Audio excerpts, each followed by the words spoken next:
tutorial I will teach you how you can change the layer style.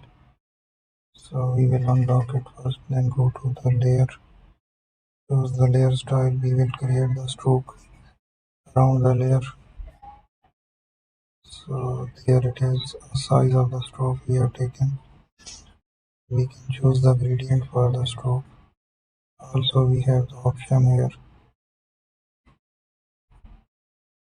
of a color. We can add a color into the stroke as well.